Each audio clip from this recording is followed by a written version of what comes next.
ఆగని గళం ప్రజాబలం AR5 news కి స్వాగతం.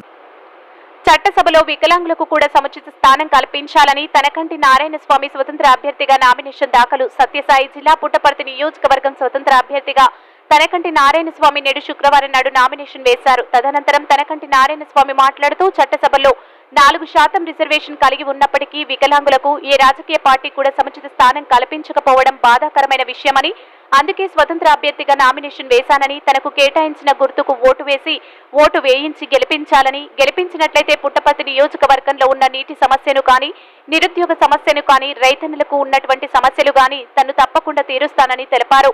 సత్యసాయి జిల్లా stopper Balu, AR5 news, Puttaparthi.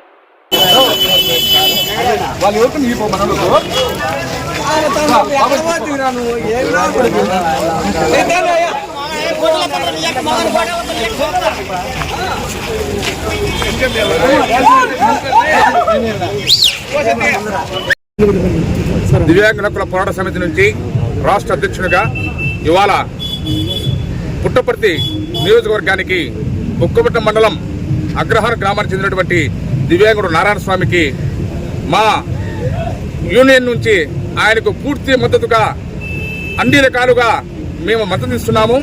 ఆయన విజయంలో అన్ని రకాలుగా మేము పాల్గొనే సిద్ధంగా ఉన్నాం. కాబట్టి ఈ రోజు నుంచి నారాయణ స్వామి విజయం వెనుక మేము అన్ని వర్గాల ప్రజలు, కార్మికులు, శ్రామికులు, మేధావులు, కర్షకులు అందరితోటి మమేకమై మేము ఈయన విజయానికి పనిచేస్తున్నామని చెప్పనేసి మాట్లాడుతున్నాము.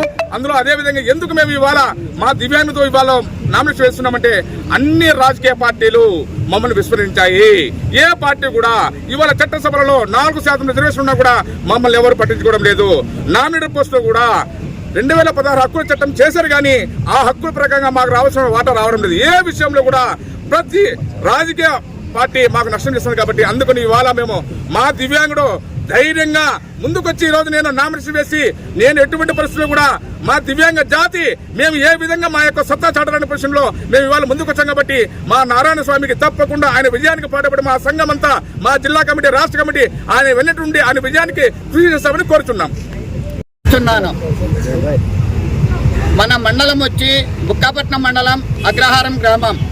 తనకంటి నారాయణ స్వామి అయిన నేను మన దివ్యాంగుల పార్టీ తరఫున ఈరోజు మన చట్టసభల్లో కానీ, మన అసెంబ్లీలో కానీ, ఒక శాసనసభలో కానీ ఇంతవరకు మన వికలాంగులకు ఏ గవర్నమెంట్ వచ్చినా ఇంతవరకు మనకు సహాయం అంటూ రాలేదు. ఒక 4% మనకు రిజర్వేషన్ ఉన్నా కూడా ఏ గవర్నమెంట్ వచ్చినా మనకు ఒక కల్పన అనేది ఇవ్వలేదు. ఈరోజు నేను మన దివ్యాంగుల పార్టీ తరఫున నేను ముందుకు వచ్చినాను. మనకు దేవుడు మీ అందరి ఆశీస్సులు బాగుంటే రేపొద్దున విజయం పొంది ప్రతి వికలాంగునికి, సకలాంగునికి అందరికీ సహాయం ఖచ్చితంగా ప్రతి ఒక్కరి సమస్యలు పరిష్కరించి తీరుస్తానని నా విన్నపం ద్వారా నేను ఖచ్చితంగా చెప్తున్నాను. ఎందుకంటే ఇప్పుడు చూస్తున్నాం, అమ్మడగూరు మండలంలో గ్రామానికి పోయినాను. అమ్మ నీళ్ళు గ్లాస్ ఇమ్మని అడిగినాను. అన్న మీకు నీళ్లు లేవు, కానీ మా ఊర్లో మేము అన్నం పెడతాము, నీళ్ళు అయితే అడగద్దు అన్నారు. ఆ గ్రామంలో చూస్తే చాలా ఇబ్బందులు ఉన్నాయి. అలాంటి గ్రామాలు ఎన్నో ఉన్నాయి. నీటి సమస్య కానీ, ఒక రైతు సమస్య కానీ, మన యువత ఖచ్చితంగా ఉద్యోగాలు లేక నిరుద్యోగులుగా చాలామంది నిలిచిపోయినారు. అటువంటి వాళ్లకు భరోసా ఇస్తున్నాను.